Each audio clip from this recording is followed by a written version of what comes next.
அனைத்துலக உயிரோடை தமிழ் வானொலி நேயர்கள் அனைவருக்கும் எமது அன்பான வணக்கங்களை தெரிவித்துக் கொள்கின்றோம். எமது ஊடகம் ஒலி ஒளி எழுத்து வடிவில் உங்கள் இல்லங்களை வந்து அடைகின்றது. இன்று ஒரு முக்கியமான நாள். 2, 3, 4 ஆகஸ்ட் மாதம். இந்த 3 நாட்களிலும் நடந்த மாபெரும் துயரம் ஈழத்தமிழர்களுடைய வரலாற்றிலேயே பதிவு செய்து அடுத்த தலைமுறைக்கும் கொண்டு செல்லப்பட வேண்டிய ஒரு சோகமான, மிக துயரமான ஒரு இனப்படுகொலை இன்னொரு அங்கம் என்று சொல்லலாம். ஆமாம், பல்வை படுகொலைகள். இந்திய இராணுவம் இலங்கை இந்திய ஒப்பந்தத்தின் அடிப்படையில் 1987 இருந்து 1990 வரைக்கும் இலங்கையில் இருந்தார்கள்.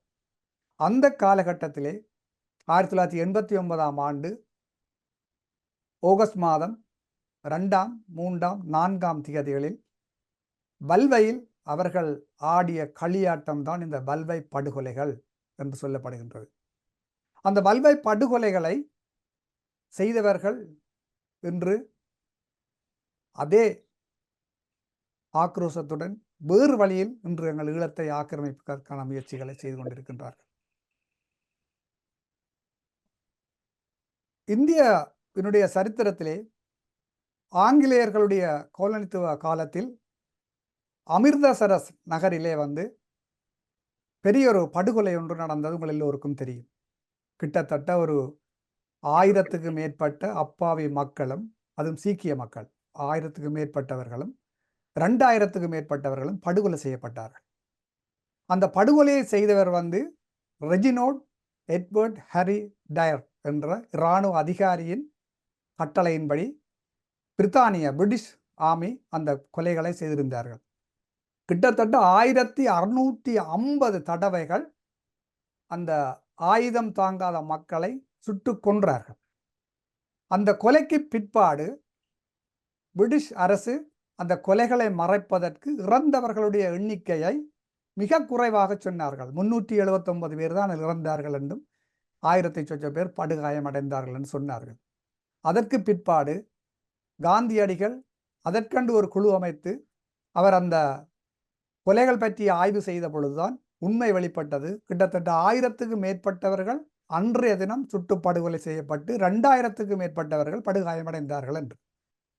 இந்த கொலையை எப்படி இந்திய பிரிட்டிஷ் இராணுவம், பிரிட்டிஷ் அரசு மறைப்பதற்கு முயற்சி செய்தார்களோ அதே போன்றுதான் ஈழத்தில் நடந்த அத்தனை படுகொலைகளையும் இன்று இந்திய அரசால் மறைக்கப்பட்டிருக்கின்றது, மறக்கப்பட வைத்து கொண்டிருக்கின்றது. பல்வை படுகொலைகளை என்றுமே மறக்க முடியாது. 2ஆம் உலகப் போரில் சர்வாதிகாரி என்று சொல்லப்படுகின்ற ஹிட்லர் செய்யாத படுமோசமான செயலை யாழ் வைத்தியசாலையில் இந்திய படைகள் செய்தன. மனிதாபிமானமற்ற, மனித நேயத்துக்கு அப்பாற்பட்ட படுமோசமான செயலை செய்தார்கள். பல வைத்தியர்கள், நோயாளிகள், தாதிகள் சுட்டு கொலை செய்யப்பட்டார்கள். இவைகளெல்லாம் ஈழத்தமிழர்களுடைய வரலாற்றிலே பதியப்பட வேண்டிய விடயங்கள்.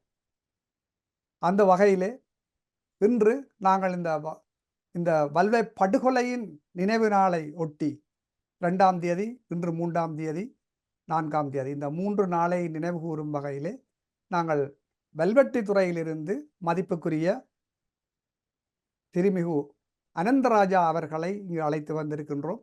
இவர் அறிமுகமானவர். ஏற்கனவே எங்களுடைய ஊடகத்தில் பல முறை பேசியிருக்கின்றார். இவர் ஒரு எழுத்தாளர். பல்வை படுகொலை என்ற புத்தகத்தை ஐயா தான் எழுதியிருந்தார். அது மட்டுமண்டுமில்லை, யாழ் மாநகர சபையினுடைய உதவி கல்வி பணிப்பாளராக பணியாற்றி இருக்கின்றார். உங்களை வரவேற்றுக் கொள்கின்றோம் ஐயா. வணக்கம். அடுத்தவர் உங்கள் எல்லோருக்கும் அறிந்தவர், இன்று எல்லா ஊடகங்களிலும் முனைப்பாக நின்று ஈழத்தமிழர்களுக்காக குரல் கொடுப்பவர், போரியல் ஆய்வாளர், முன்னாள் யாழ் பல்கலைக்கழகத்தினுடைய வேதியியல் பேராசிரியர், திருமிகு அரசு அவர்கள். வணக்கம் அரசு. வணக்கம். இந்தோலங்கா அக்கோர்ட் வந்து 87ஆம் ஆண்டு கைச்சாத்திடப்பட்ட பின்னர் இந்திய படைகள் வந்தன. அப்பொழுதுதான் 89ஆம் ஆண்டு 2, 3, 4ஆம் தேதியில் இந்த வல்வை படுகொலைகள் நடைபெற்றது. நாங்கள் அறிந்த வகையிலே வந்து இந்த வல்வை படுகொலைகளின் போது கிட்டத்தட்ட 63 பொதுமக்கள் சுட்டும் வெட்டியும் அடித்தும் எரித்தும் கொலை செய்யப்பட்டுள்ளார்கள். 110 பேருக்கு மேற்பட்டவர்கள் படுகாயம் அடைந்திருக்கின்றார்கள். கிட்டத்தட்ட 1750 குடிமனைகள் எரித்து நாசமாக்கப்பட்டுள்ளன. 45 கடைகளுக்கு மேல் வந்து சூறையாடப்பட்டு தீயிடப்பட்டுள்ளது. வல்வை சன சமூக நிலையம், அதாவது வந்து ஈழத்தமிழர்களை பொறுத்தவரையிலே யாழ்க்க பொது நூல் நிலையத்தை எப்படி சிங்களவர்கள் எரித்தார்களோ அதே போன்று வல்வை நூல் நிலையத்தை எரித்தார்கள். அதிலே இன்னும் மிக தீவிரமான விஷயம் என்னன்னு சொன்னால், இந்தியாவிலே இருந்து வந்த இந்திய இராணுவமே அங்கு வைத்திருந்த மகாத்மா காந்தி, நேரு போன்றவர்களுடைய படங்களை கூட அடித்து நொறுக்கி இருந்தார்கள். அப்படி ஒரு மோசமான செயலைத்தான் அந்த இராணுவம் செய்திருந்தது. கிட்டத்தட்ட 176 மீன்பிடி படகுகள் வந்து சேதமாக்கப்பட்டது.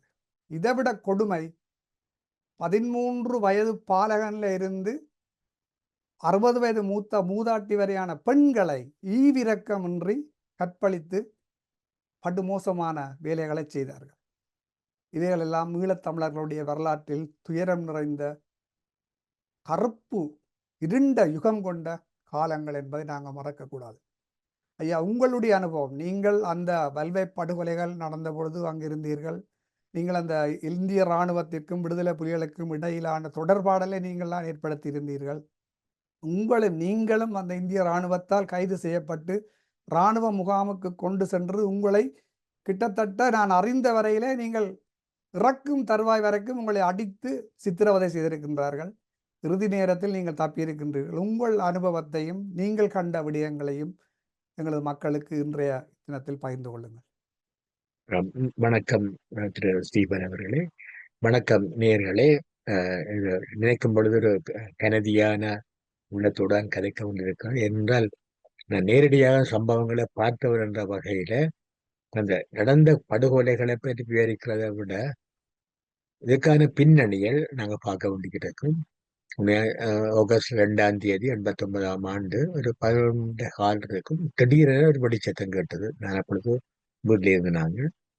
பார்த்தா ஒரு 2 விலங்கு இல்லை எங்களுக்கு. கொஞ்சத்துல ஒரு அமைதியா இருந்தது. ஒரு 1 hour, ஒரு ½ hour கூட அமைதி கொண்டு பேணப்பட்டது. அதுக்கு பிறகு ஆயிரக்கணக்கான இந்திய இராணுவத்துல சுற்றி வளைச்சு, எங்களோட ஒரு சின்ன கிராமம், ஒரு 5 கிலோமீட்டர் தான் நீளம், அகலம், நீளம் மற்றும் 3 கிலோமீட்டர் அகலம் உள்ளது. அங்கே கடை. இந்த கிராமத்துக்குள்ள கிட்டத்தட்ட ஆயிரக்கணக்கான இராணுவத்தினர், இந்திய இராணுவம் சுற்றி வளைச்சார்கள். இப்ப என்னுடைய வீடு, நான் என்னுடைய மனைவியினுடைய வீடு அது கூட பின்னால் இருக்கு. நான் என்னோட புத்தகங்கள் எல்லாம் கூட என்னுடைய வீடு இருந்தது.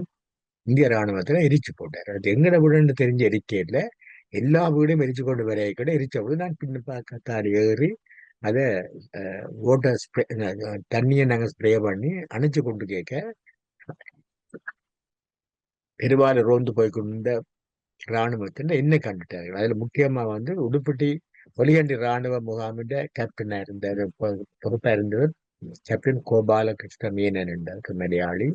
அவர் என்ன கண்டுட்டார். கண்டுட்டு அந்த 5 பேரும் திரும்பி என்னிட்ட வந்தாங்க. வெளியில கையை கூப்பிட்டாங்க. அப்ப நாங்கள் ஏற்கனவே பழகுனாக்கள், நீங்க சொன்னது போன்று ஒரு நல்ல ரிலேஷன்ஷிப், ஒரு உறவு நாங்கள் பேணி இருந்தாங்க. அப்ப நான் என்ன கூப்பிடுறான்னு போக கிட்ட விட என்ன பிடிச்சு எடுத்துக்கொண்டு வந்து சந்திக்கு கூட்டிக் கொண்டு போனாங்க. அங்க போய் சந்தியில ஒரு கிட்டத்தட்ட 10 பேருக்கு மேல கையை கட்டி வச்சிருந்தாங்க. இதுல என்னோட 9 பேர் என்னுடைய ஸ்டூடெண்ட்ஸ். அவங்க என்ன பாக்குறாங்க. அப்ப என்ன கையை கட்டையில என்ன கூட்டிக் கொண்டு போய் வச்சு பார்த்து கொண்டா அங்க அந்த அடுத்த பக்கத்துல எல்லாம் 2, 3, 4, 5 சடலங்கள் கிட்ட இருக்கு. எல்லாம் சுட்டு இருக்கிறாங்க, கடையரிச்சிருக்கிறாங்க. எனக்கு உடனே அந்த நேரம் உங்களுக்கு என்ன நடந்துட தெரியாது. இவங்களுக்கு விடுதலை புலிகளுக்கும் இயக்கம் இடையில மோதல் நடைபெற்றது. அதில் 7-8 இராணுவத்தில் கொல்லப்பட்டது என்ற விடயங்களும் இங்க அந்த நேரம் தெரியாது. இந்திய இராணுவத்தின் பொதுவான வழக்கம் ஏதாவது சம்பவம் நடந்தால் போய் சிவிலியன்ஸை விடத்தான் இருக்கிறது. அது ஸ்ரீலங்கா இராணுவத்துக்கும் அதேதான், இந்தியன் இராணுவத்துக்கும் அதே மாதிரி தான். அப்ப நாங்கள் பேசாமல் இருந்தோம். ஒரு 5 மணி இருக்கும், ஒரு கிட்டத்தட்ட இரவு வந்து வர துவங்கிட்டு எங்களை எல்லாரையும் கூட்டிக் கொண்டு உடுப்பட்டி ஆர்மி கேம்புக்கு கூட்டிக் கொண்டு போனாங்க, நடத்தி கொண்டு. கிட்டத்தட்ட 1,50 கிலோமீட்டர் இருக்கும். உடுப்பட்டி மகளிர் கல்லூரியில அவருடைய பிரதான முகாம் இருந்தது. கர்னல் ஷர்மாண்டு பொறுப்பா இருந்தார். அப்ப கூட்டிக் கொண்டு போக ஒரு வகுப்பறைக்குள்ள சடலங்கள் எரிஞ்சு கொண்டிருக்கு. அது தெரியுது, ஆமி இந்த உடலை இருக்கிறாங்க போட்டு. அப்ப அவன் கேப்டன் மேனன் தான் என்ன கூட்டிக் கொண்டு பட்டாக்களை அந்த 9 புள்ளிகளை 10 புள்ளிகளையும் கூட்டிக் கொண்டு போயிட்டாங்க அங்கால. அவங்க என்கிட்ட அதுக்கப்புறம் நான் வீடு சந்திக்கவே இல்லை. என்ன கூட்டிக் கொண்டே காட்டுனேன், காட்டி போட்டு இப்படி நான் பார்த்து கொண்டே எனக்கு தெரிஞ்சிட்டு ஒரு பயங்கரமான விளைவு வரப்போகுது. இப்ப நான் சொன்னேன், நான் நான் மன்னிக்கோணும், நடந்த சம்பவங்களை அறியாம நடந்திருக்கு, என்னன்னு தெரியல. அப்ப என்ன நீங்க மன்னிப்பு கேட்க வைக்க உங்களுக்கு அந்த விதம் தெரியலையோ?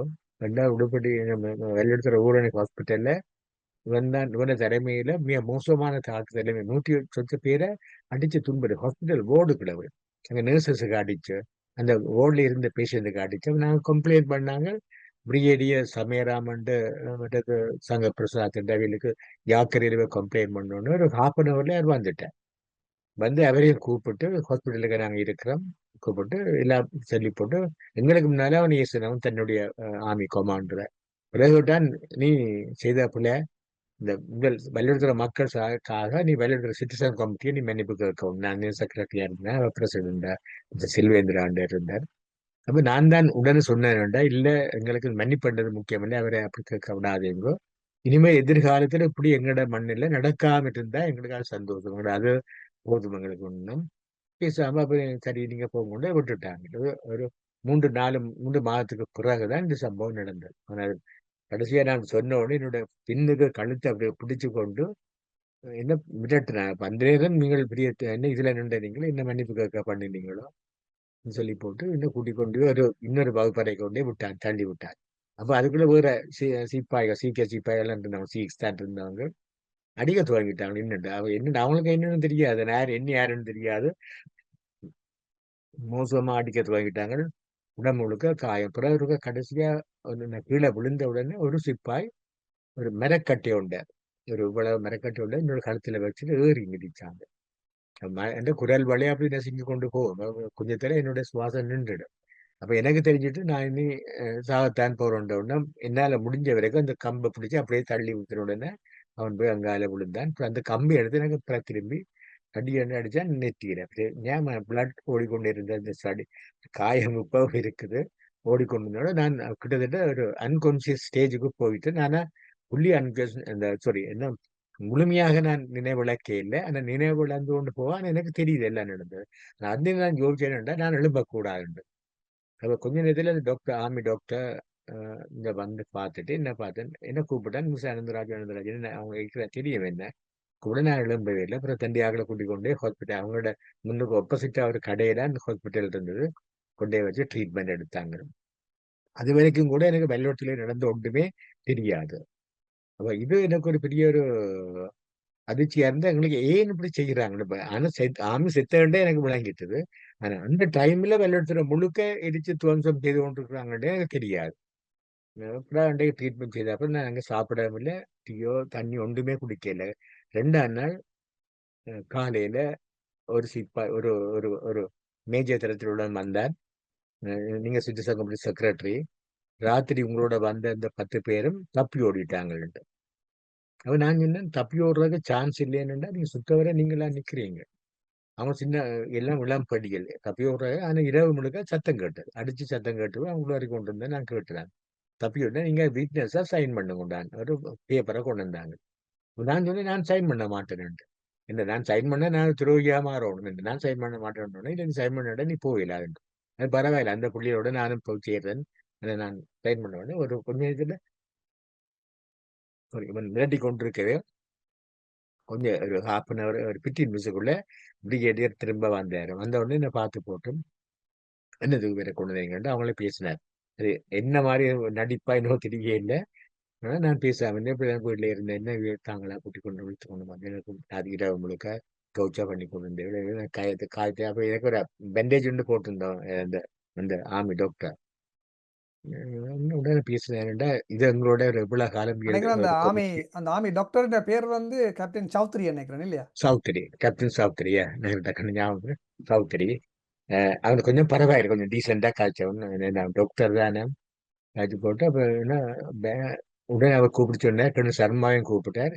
உடனே கொண்டு இவர்கிட்ட வைஃப்கிட்ட ஒப்படைக்கணும், நீங்கள் எனவே எங்களோட நல்ல பேசுவதை வச்சிருந்தீர்கள், எப்படி செய்த பிள்ளைன்னு பேசி போட்டு அந்த 4ஆம் நாள் 2, 3, 4வது நாள், சாரி 4ஆம் தேதி இரவு 5 மணிக்கு கொண்டே விட்டாங்க. இது அந்த முதல் சம்பவம் இது ஆரம்பத்துல. அதுக்கு பிறகுதான் எனக்கு தெரியும் இங்க எல்லாம் என்னென்ன நடந்தது எல்லாம். இப்ப இதுல அந்த உண்மை நீங்க சொன்னது போன்று இந்த சிட்டிசன் கமிட்டி என்றது வந்து இவங்களுக்கு ஒரு அரசியல் இடைவெளி ஒன்று இருந்தது. எங்கட அரசியல்வாதிகள் எம்பிமார் ஒருவரையுமே இந்த மண்ணில் இல்லை. எல்லாரும் ஓடி போய் இந்தியாவிலையும் கொழும்பிலையும் இருந்தார்கள். இந்த மக்களுக்காக கதைக்கிறதுக்கு ஒரு அரசியல்வாதி கூட இந்த மண்ணிலே இல்லை. இன்றைக்கு பாகிடி எல்லாம் கதைப்பினோம் என்ன இந்த மக்கள் இந்த ஆபத்தான நேரத்தில் ஒரு வெறுமை இல்லை. நாங்கள்லாம் அந்த வெற்றி பின்னாங்க அதோட நிவாரணங்கள் எடுத்து கொடுத்தாரு, நிறைய ஒரு ஆமியை பிடிச்சு கொண்டு போனா நாங்க போய் கதைச்சு விடுவிக்கிறது. அப்ப எனக்கு இன்னொரு வாய்ப்பா இருந்தேன்னா, நான் ஒரு பிரின்சிபலா இருந்தபடியால் இந்த இளம் படிகளை பிடிச்சாலே நான் என்னோட ஸ்டூடெண்ட்ஸ் சொல்லித்தான் நான் பிடிச்சிருக்கிறேன். அந்த அளவுக்கு நல்ல ரிலேஷன்ஷிப்பா இருந்துக்கிறோம். அந்த ரிலேஷன்ஷிப்பை வச்சு கொள்ளுங்கன்னு சொன்னதுமே அந்த நேரம் இருந்த விடுதலை புலிகளோட பொறுப்பாளர்கள். அப்ப அவங்க இந்திய ராணுவம் சொன்னாங்கடா, இந்திய ராணுவம் காலத்துல கூட எங்களோட அரசியல்வாதிகள் செய்யல. இறுதிப் போர் நடந்த 2009ஆம் ஆண்டு கூட எல்லாரும் ஓடி இல்ல ஒழிச்சிட்டாங்களே. இப்ப உள்ள கூட இல்ல. சம்பந்தன் மௌனமா இந்தியாலயே இருந்து படுத்துட்டார். சம்பந்தன் இந்தியாலயே படுத்துட்டார். சம்பந்தம் என்னண்டாங்க, மௌனமா இருந்து கொண்டு எப்ப விடுதலை புலி அடிக்கப்படுவேன்னு பார்த்து கொண்டுதான் அவர். அதான் சம்பந்தத்த மரணத்துல கூட யாருமே கண்ணீர் வடிக்கல. இவ்வளவு ஒரு துரோகம் செய்திருக்கிற செய்தி போட்டுதான் இந்த போய் சேர்ந்திருக்கு எங்களுக்கு. அதான் நினைச்சுமே அவர் நான் ஒரு நியூஸ் ஒன்று பார்த்தேன். சம்பந்தருடைய மரணத்தில் கண்ணீர் வடிக்காத ஈழத்தமிழர்கள் கொமரேட் கருணரத்னவருடைய மரணத்தில் விப்ளவகாரனர். கண்ணீர் வடித்தார்கள். இல்ல சரி, உங்களோட இலக்கிலையும் இருந்ததாக்கும் ஏதோ ஒன்று எல்லாம் பார்த்துடாண்டைக்கும் விக்ரமபா கருணாரட்னா ஒரு சிங்கள அரசியல் தலைவரா இருந்தும் கூட எங்களுக்காக நிறைய குரல் கொடுத்தார். ஒரு பண்பான அரசியல்வாதி. உண்மையா நாங்க செய்ய வேண்டியது மிகப்பெரிய வேணா இவருக்கு அவங்களை துரோகம் செய்தவர். அப்ப இன்றைக்கு அந்த நிறைய அந்த வெற்றிடத்தை நான் நிரப்புற கடமையோடு எங்களுக்கு இருந்தது. நிறைய நாங்க செய்தாங்க அந்த சேலங்களுக்கு எல்லாம். சில மீன்பிடி தடையை போடுவாங்க, அல்ல விவசாயிகளுக்கு எதிராக தடை போடுகளை நாங்கள் அவியல் எல்லாம் ஒன்றிணைச்சு ஒரு ஆர்ப்பாட்ட ஊர்வலம் செய்திருக்கிறோம். உடுப்பட்டி முகாம்லேருந்து வெள்ளத்துறைக்கு நாங்கள் இப்ப அந்த ஒரு எழுச்சியோடு ஏற்படுத்தினதுல நாங்க அந்த இடைவெளி நிரப்பினாங்க. அப்ப அதுல இந்திய ஆர்மிக்கும் எங்களுக்கும் இடையில ஒரு நல்ல ரிலேஷன்ஷிப் இருந்தது. நாங்க உண்மையா போய் நாங்க டீ எல்லாம் எடுத்திருக்கோம், சந்தோஷமா காய்ச்சிருக்கோம். ஏன்னா எங்களுக்கு ஒரு தேவை இருந்தது. அப்ப விடுதலை புலிகளின் பொறுப்பாளர் அப்ப ஜேம்ஸ் இருந்தார், இப்ப இறந்துட்டார். ஜேம்ஸ் தான் சொன்னது, சார் நீங்கள் வேற என்ன வெளியில காய்ச்சாலும் எங்களுக்கு பரவாயில்லை, நீங்கள் நல்ல உறவை பேணுங்க, எங்களுக்கு அது தேவை எங்களுக்கு. ஏன்னா அந்த இடைக்காலங்கள்ல விடுதலை புலிகளின் படகுகள் இந்த அவுட்போர்ட் என்ஜின்ஸ் 75 ஹோர்ஸ் பவர் என்ஜின்ஸை பிடிச்சு கொண்டு போயிடுவாங்க. நாங்களும் இப்ப இன்றைய கதைக்கல நாங்க அவ்வளவு மோசமான ஆமிதான டெக்கை உண்டு அந்த டெக் ஆசை பிசிடி டெக்கை கொண்டு கொடுத்த உடனே அப்புறம் அந்த மெஷினை கொண்டு வந்து அவங்கள்ட்ட திரும்ப கையளிப்போம். பிடிச்ச உடனே விடுதலை புலிகள் போராளிகளை கூட நாங்கள் இந்த ஸ்டூடெண்ட் என்று நான் மீட்டிருக்கிறேன். அப்ப அது ஒரு பெரிய ஒரு நல்ல வேலை நாங்கள் செய்திருந்த பொழுது. ஆனா இந்த இவன் தனக்கு தனிப்பட்ட முறையில ஏற்பட்ட பாதிப்பை வச்சுன்னா இந்த இதை செய்த உண்டு. அப்ப இது நான் வெளியில வந்த பிறகுதான் எங்களுக்கு ஆட்கள் எல்லாம் வந்து கொஞ்சம் 4ஆம் தேதியோட இந்தியன் ஆர்மி வெளியேறிட்டு அந்த ஊரை விட்டே வெளியேறிட்டாங்க 4 நாட்கள்ல. அது வரைக்கும் எங்களோட டிப்ளோமேட்ஸ் சாரி என்ன ஜேர்னலிஸ்ட் ஊடகவியலாளர்களை யாரையும் உள்ளே விட இல்லை, இங்க இருந்தும் யாரையும் வெளியில விட இல்லை. 4ஆம் நாளுக்கு பிறகுதான் வெளிநாட்டு பினான்சியல் டைம், இந்தியன் எக்ஸ்பிரஸ் போன்ற வெளிநாட்டு ஊடகவியலாளரும் உள்ளூர் ஊடகவியலும் வந்து அந்த வெள்ளத்துறை முழுக்க பார்த்த அப்புறம் தியச்சு போயினுண்ட வீடு ஒரு அழிஞ்ச நகரம் மாதிரி இருக்கிறது. இந்த ஆலயங்கள் உடைஞ்சு, இந்த ஆலயங்கள் கோபுரங்கள் போய் உடைஞ்சிருந்து, பள்ளிக்கூடங்கள் உடைச்சிருந்தது, வீடுகள் எரிக்கப்பட்டிருந்தது, வீடுகள் நாசமாக்கப்பட்டிருந்தது, ரோடுகள் எல்லாம் ஒரே புனவாடை. இந்த இறந்த சடலங்கள் ஆடு மாடுகள் அது அந்த புனவாடை மூக்கத்தில் வச்சு கொண்டு எல்லாம் வெட்டி வெட்டி தாட்டு கொண்டு இருந்தாலும் கூட உடனடியாக அந்த அந்த அந்த மன நாற்றத்தை அகற்ற முடியல. பார்த்து போட்டு இவ்வளவு மோசமா இந்தியன் ஆர்மி இங்க நடந்திருக்குது. சொந்த நாட்டு மக்களுக்கு அவங்க எப்படி செய்வாங்களோன்னு கேட்டு எல்லா பத்திரிகையும் முன்னுரிமை கொடுத்தது. அது என்னோட இந்த வெள்ளப்பட புத்தகத்திலையும் இருக்குது. அந்த நாங்கள் எல்லா பத்திரிகையிலும் அந்த இது அப்ப நாங்கள் அந்த நேரம் இருந்தோட நாங்கள் அம்னஸ்டி இன்டர்நேஷனலுக்கு எல்லாம் நிறைய அஃபிடேவிட்ஸ் நான் இப்போ காயத்தோட அப்போ எங்களோட கம்ப்யூட்டர் இல்லை டைப்ரைட்டர் இருந்தேன் வீட்டில் வச்சு எல்லாரையும் நான் கூப்பிட்டு வரக்கூடிய எல்லாரும் வீட்டில் கூப்பிட்டு அஃபிடேவிட்ஸை அடிச்சு போனாங்க 150 சத்திய கடதாசிகள் அவருடைய பாதிப்பை நாங்கள் எழுதி இங்கிலீஷில் அடிச்சு போட்டு அப்போ நாங்கள் அம்னஸ்டி இன்டர்நேஷனலுக்கு நாங்கள் அனுப்பினாங்க அப்போ இங்கே நான் லண்டனில் வந்த பொழுதும் அதுக்கு பொறுப்பா இருக்கிற இங்க ஒரு லேடியை நான் சந்திச்ச பொழுது அவ எல்லாம் காட்டுறா நீங்க அனுப்பின எல்லா லெட்டர்ஸும் இங்க இருக்குதுன்னு சொல்லி அப்ப நான் என்னோட அந்த அஃபிடேவிட்ஸ் ஒரிஜினல் நான் அவர்கிட்ட கொடுத்துறேன் இந்த அவி செய்ய போற ஆக்ஷனுக்கு எனக்கு உதவியா இருக்குமெண்டாக்க நான் கொடுத்துட்டு வந்துட்டேன் நான் அந்த அவ்வளவு நாங்க செய்தது அப்ப அப்போ கேட்பான்னுண்டா அவங்க கேட்டுக்கிறாங்க என்னன்னு இந்த நாங்க நோமலா இருக்க கூட சர்மா கேட்பாருண்டா இங்க நடக்கிற சம்பவம் எல்லாம் இப்படி வெளிநாட்டுக்கு போய் சேருதாண்டு அவனுக்கு மனதுக்குள்ள ஒரு சந்தேகம் இருந்தது எங்களோட தான் போகுதுண்டு ஏன்னா எங்களுக்கு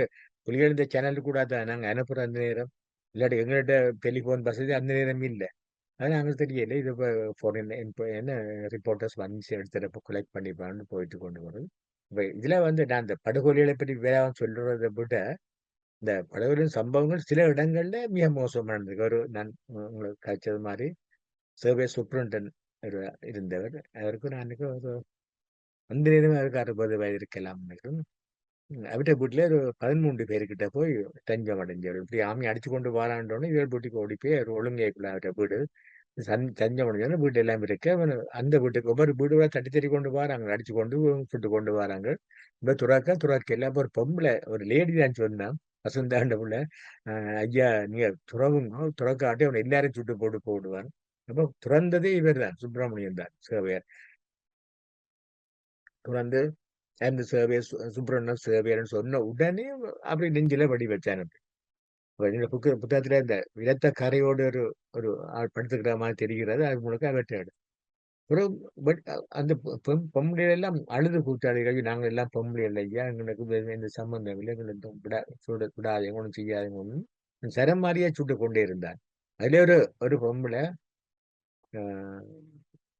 புஷ்பராணி என்ற ஒரு லேடி உண்டு ராஜகுரு ஹஸ்பண்ட் இறந்துட்டார் அதுக்கு 3 ஆம்பளை பிள்ளைகள் ஒரு மகனோட மற்றவங்களுக்கு தப்பி அங்கே ஓடிட்டாங்க இந்த ஒரு மகனோட அதுக்குள்ள போய் இருந்திருக்கிறார் இந்த மனுஷன் நெஞ்சில கன் ஷாட் வந்த உடனே ஞாபகம் ரத்தம் ஓடுது பக்கத்து மகன் இருக்கிறான் அவனுக்கு 7-8 வயது நினைக்கிறேன் அவரு போய் லண்டன்ல இருக்கிறார் 8 வயதுன்னு இருக்கும் அப்ப அவன் டக்குன்னு மனுஷன் இன்னும் அந்த சாகுற டைம்ல டக்குன்னு தன் மகனை காப்பாற்ற தன் ரத்தத்தை எல்லாத்தையோட அந்த உடல் முழுக்க பூசி விட்டு அந்த படியை மகன் உடல் முழுக்க முகத்துல நெஞ்சு எல்லாம் பூசி நீ படு சத்தம் போடா படு சொல்லி போட்டு அப்படியே இறந்துட்டாரு இப்படியான ஒரு ட்ரெஜடிக்கு தான் இந்த அந்த அந்த வீட்டுல நடந்த சம்பவம் கூட கொஞ்ச இந்த 4ஆம் நாள் எல்லாரும் அங்க அயலுக்குள்ள இந்த வீடுகள்ல இல்ல காணிகளுக்குள்ள எல்லாத்தையும் தாட்டவிய எச்சரிச்சது சில இடங்கள்ல உதிரியிலா சுடப்பட்டாக்கள் மேலே தீர்விலுக்கு நடந்த சம்பவங்களை கொண்டு எடுத்துக்கொண்டு தீர்வில் குமரப்பாப்பிலேந்திர நினைவு தூவி அப்ப உடைக்கப்படாமல் இருந்தது அதுக்கு முன்னால வச்சு அவ்வளவு பேரை வெடிச்சது எரிக்கிறதுக்கும் விறகுகளும் இல்லை வீடுகளில் உள்ள தளபாடங்களை வாங்கில் மேச கதையில அதை போட்டுத்தான் எரிச்சாது இந்த அந்தந்த இடங்களில் நிறைய எரிக்கப்பட்டிருக்கு அப்ப இது இந்த இந்த இந்த கொள்ளைகள்ன்றது நாங்கள் இந்த நான் நீங்கள் இந்த சொன்னது மாதிரி ஸ்ரீலங்கா ராணுவம் கிட்டத்தட்ட 35 வருடங்களாக 40 வருடங்களாக எங்களோட தமிழீழ பகுதியில மோசமான தாக்குதலை மேற்கொண்டிருக்கு அதுவும் சொல்லக்கூடிய நிறைய படுகொலை பெண்ணாவாலி படுகொலை வடமராட்சி ஆபரேஷன் படுகொலை நாகர்கோவில் படுகொலை எல்லாம் மோசமான படுகொலைகள் நடந்திருக்குது ஆனா 40 வருடங்களுக்குள்ள நடந்த படுகொலைகள் ஒப்படைக்குள்ள இவங்க 3 வருஷத்துக்குள்ள மோசமான படுகொலைகளை மேற்கொண்டு தாங்கள் ஒரு இந்த உலகத்தின் ஒரு வல்லாதிக்கம் மிக்க இராணுவம் என்றதை காட்டி போட்டு போயிருக்கிறாங்க அப்ப இது நாங்கள் செய்ய வேண்டிய வேலை இவங்களுக்கு எதிராக நடவடிக்கை எடுக்கணும் அப்ப அந்த இருந்தா பாதுகாப்பு அமைச்சரா இந்த ரஞ்சன் விஜயரட்னா அந்த ஊருக்கு வந்திருந்தார் அப்ப இதே தொடர்புகள் பெருசா இல்லாட்ட கூட இந்த சம்பவத்தை பெரிய அளவுல பப்ளிஸ்டா வந்துட்டு ஒரு பெரிய இந்தியன் ஆர்மியை எதிர்பார்க்காத அளவுக்கு உலகம் முழுக்க வந்துட்டு அப்ப எங்களை மீட் பண்ணணும்னு கேட்டிருக்கேன் இவங்க விட இல்லை உங்களுக்கு நாங்கள் கர்ஃபியூ போட்டுருக்கோம் ஆக்களை போய் எடுக்கல வெளியிலான்ட்டு ரஞ்சன் சொன்னா இந்தியன் ஸ்ரீலங்கன் ஆர்மியை வர சொல்லி போட்டு 2 பேரை அனுப்பி என்னையும் செல்வேந்திரா பானயன மணி அண்ணாண்டு அவையில கூட்டிக் கொண்டு கடற்கரை வழியால நாங்கள் கொண்டே கூட்டிக் கொண்டு சந்திக்க பண்ணது அப்ப நாங்கள் கதைக்க அவங்க அங்க இந்திய ராணுவ தளபதி அப்படியே இல்லை எங்களை பேச ஒண்ணுமே கதைக்க முடியல சத்தம் போட்டு குறுக்கிட்டு கொண்டே இருந்தார் அப்ப அவர் விஜய் ரெண்டாவதுக்கு விளங்கிட்டது நடந்த சம்பவம் முழுக்க ஓரளவுக்கு அறிஞ்சிட்டார். நாங்கள் வந்துட்டோம் போயிட்டேன்.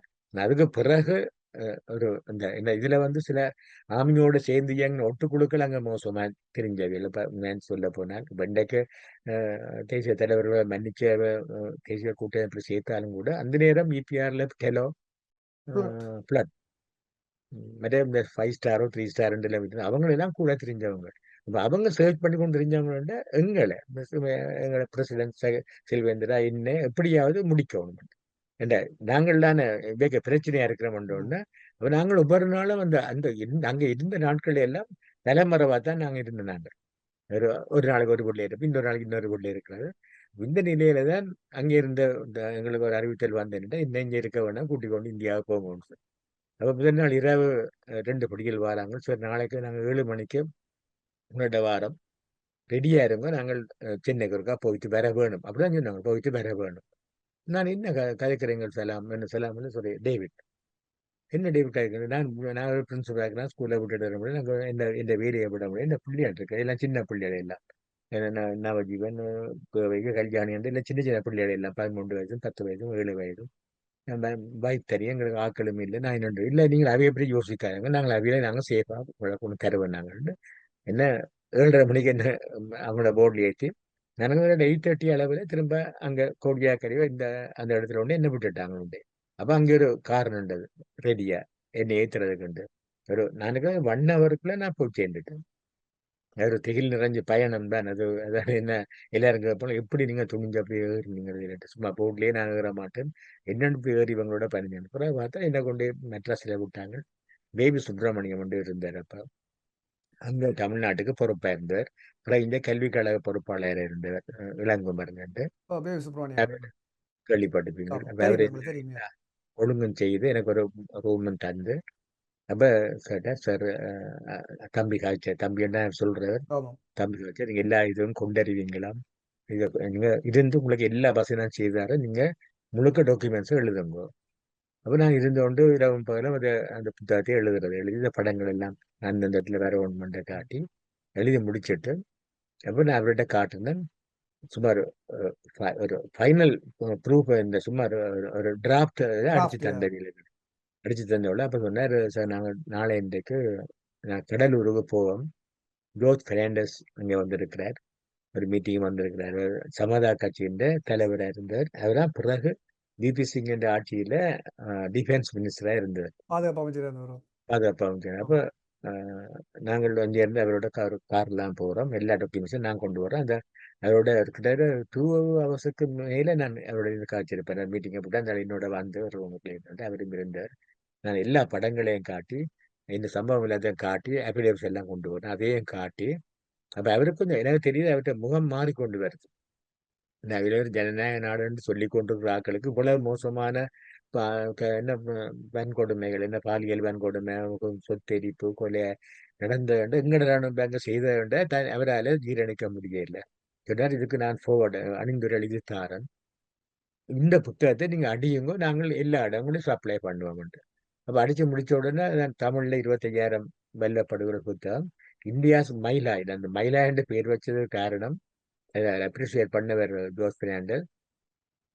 அமெரிக்க ராணுவம் வியட்நாம் மக்களை சுற்றி வளைச்சு ஒரே நாள்ல கொலை செய்த சம்பவத்தை நான் இதை கட்டி இந்தியாவுக்கு பல்லுடுத்துற மயிலா என்று கம்பேர் பண்ணி எழுதினேன். நீங்க ஆரம்பி சொன்னது மாதிரி இந்த ஜாலியன் வாலாபாக் பிரிட்டிஷ் ராணுவத்துக்கு எவ்வாறு களங்கத்தை ஏற்படுத்தினதோ அதே மாதிரி இந்தியா இந்த சாரி மயிலாய் படுகொலை அமெரிக்கனுக்கு களங்கத்தை ஏற்படுத்த மாதிரி இந்திய அரசாங்கத்துக்கு எங்கட வலியுறுத்துற படுகொலை மிகப்பெரிய களங்கத்தை இந்த படுகொலைகள் எண்ணிக்கை சில குறைவா இருக்கலாம். ஆனா நடந்த தாக்கம் அந்த பின் விளைவுகள் சம்பவங்கள் மிக பெரியது. அது நாங்க நினைச்சு இன்று கூட ஒரு மறக்க முடியாத பெரிய ஒரு அவலமான ஒரு சம்பவம். என்னது சம்பவம் சொல்ல திட்டமிட்டு செய்யப்பட்ட அதுவும் ஒரு கட்டம் ஒரு இன அழிப்பு தான். ஒரு இன அழிப்பின் ஒரு கட்டம் தான். என்னண்டா சார் இதுல ஒண்ணு என்னன்னாங்க இந்த சம்பவம் நடக்கிறதுக்கு ஒரு 2 months முதல் சங்கர் பிரசாத் அந்த கொமாண்டர் எங்களை கூப்பிட்டு கதைச்சவர். எங்களையும் வேற கருத்தர சிட்டிசன் கம்பெனியும் கூப்பிட்டு கதைச்சு நீங்கள் என்ன இடக்கிടെ எங்கட இராணுவத்துக்கு எதிரான தாக்குதல புலிகள் மேற்கொள்ளினோம். இனி எப்போவாவது நடக்குமா இருந்தா அந்த இடத்தை நாங்க துவம்சம் செய்வோம், ம். எரிச்சு நாசப்படுத்துவோம் பிரிகேடியர் சங்க பிரசாத் சொல்றார்.